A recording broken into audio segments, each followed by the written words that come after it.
জয় গুৰুদেৱ। মই সুভাষণ কহাই নমস্কাৰ জনাইছোঁ পুনৰবাৰ। পূজ্য গুৰুদেৱ শ্ৰী শ্ৰী ৰবিশংকৰদেৱৰ intimate note to the sincere seeker নিষ্ঠাবান সাধকলৈ অন্তৰংগ বাৰ্তা নামৰ কিতাপখনৰ দ্বিতীয়টো নলেজ পইণ্ট মই আপোনালোকৰ ওচৰত শ্বেয়াৰ কৰিবলৈ আহিছোঁ আজি। গুৰুৰ সান্নিধ্য 21 জুন 1995 চন, বিগ শ্ব'ৰ, কেলিফৰ্ণিয়া, সংযুক্ত যুক্তৰাষ্ট্ৰ। তুমি যদি গুৰুৰ সৈতে ঘনিষ্ঠতা অনুভৱ কৰিব পৰা নাই, তেন্তে তাৰ কাৰণেও তুমি নিজেই।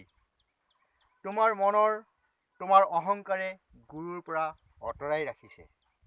তোমাৰ বাবে যি কথাই মহত্বপূৰ্ণ অন্তৰংগ বুলি ভাবা, সেই কথাবোৰ গুৰুৰ সৈতে আলোচনা কৰা। গুৰুক জনাই দিয়া, লাজ সংকোচ নকৰিবা। ইয়াৰ ওপৰত নিজে বিচাৰ নকৰিবা। তুমি যদি নিজৰ আন্তৰিক মহত্বপূৰ্ণ কথাবোৰ গুৰুৰ আগত নোকোৱাকৈ ৰাখি কেৱল সাধাৰণ শিষ্টাচাৰপূৰ্ণ কথাবোৰে কৈ থাকা, তেন্তে তেখেতৰ সৈতে ঘনিষ্ঠতা অনুভৱ কৰিব নোৱাৰিবা। আপুনি কেনে আছে, কোনফালে যায়, কেনেদৰে চলি আছে, এনেধৰণৰ নিত্য নৈমিত্তিক আৰু উপৰুৱা বাৰ্তালাপ গুৰুৰ সৈতে নকৰিবা। নিজৰ হৃদয়ৰ গভীৰতালৈ গৈ আন্তৰিক মহত্বপূৰ্ণ বিষয়বোৰ হৃদয়ৰ খুলি কোৱা। চৰবত বটলৰ দাম কিমান, কেৱল এনেধৰণৰ বাৰ্তালাপ নকৰিবা। তুমি যদি গুৰুৰ সৈতে ঘনিষ্ঠতা অনুভৱ কৰিব নোৱাৰা, তেন্তে তেখেতক গুৰু মানি লোৱাৰ কি প্ৰয়োজন আছে?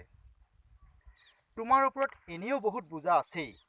ঘনিষ্ঠতা অনুভৱ নকৰাকৈ গুৰু মানি লোৱাৰ পাছত তোমাৰ বাবে অন্য এক বোজা বঢ়াই লোৱা হ'ব। তোমাৰ সকলোবোৰ সমস্যাৰ বিষয়ে, বোজাৰ বিষয়ে গুৰুক জনোৱা। দৰ্শকসকলৰ মাজৰ পৰা গুৰুজীলৈ এটা প্ৰশ্ন কৰিছে। আপুনি যেতিয়াই আমাক মাজে সময়ে দূৰে দূৰে ৰাখে, তেতিয়া আমি আপোনাৰ সৈতে কেনেকৈ ঘনিষ্ঠতা অনুভৱ কৰিব পাৰোঁ? গুৰুজীয়ে উত্তৰ দিছে, তোমাক যদি দূৰত ৰখা যায়, খং কৰা যায়, তোমাক যদি দেখা কৰাও নাযায়, তেন্তে তাৰ বাবে বেছি ঘনিষ্ঠতা অনুভৱ কৰিবলৈ লোৱা। কিয়নো কোনো এজন লোকক উপেক্ষা কৰিবলৈ হ'লেও যথেষ্ট যত্ন কৰিব লগা হয়। কাগজেৰে সুন্দৰকৈ মেৰিয়াই দিয়া উপহাৰ অথবা ফুলৰ থোপাকো যদি এজন গুৰুৱে উপেক্ষা কৰিব নোৱাৰে, তেনেস্থলত তেওঁৰ সৈতে সম্পৰ্ক থকা, জীৱন্ত চলা ফিৰা কৰি হাঁহি মাতি থকা মানুহক কেনেকৈ উপেক্ষা কৰা সম্ভৱ হ'ব পাৰে? এই কথা যদি তুমি এবাৰ হ'লেও উপলব্ধি কৰিব পাৰা, তেন্তে ঘনিষ্ঠতা অনুভৱ কৰিবলৈ আৰম্ভ কৰিবা। তোৰ নামৰ এগৰাকীয়ে প্ৰশ্ন কৰিছে, আমি প্ৰতি সপ্তাহতে আপোনাৰ সৈতে টেলিফোনত কথা পাতিব পাৰিমনে? কেনিয়ে উত্তৰ দিছে, কেনি নামৰ এগৰাকীয়ে, গুৰুদেৱলৈ প্ৰতি সপ্তাহতে টেলিফোন কৰি থাকিব পাৰিব, কিন্তু গুৰুদেৱে যদি আপোনাৰ টেলিফোনৰ প্ৰতি সঁহাৰি নিদিয়ে, তেন্তে বুজি ল'ব তেখেতে আপোনাক ভাল পায়। গুৰুজীয়ে কৈছে, হয়, এইটো ঠিকেই কৈছে। তুমি গুৰুৰ সৈতে তেওঁৰ আনন্দ, তেওঁৰ চেতনাৰ সমভাগী হোৱা। তাৰ বাবে তুমি নিজেই নিজকে খালী কৰিব লাগিব। এইটো বেয়া কথা। এনেধৰণে চিন্তা কৰি গুৰুজনক নোকোৱাকৈ নাৰাখিবা।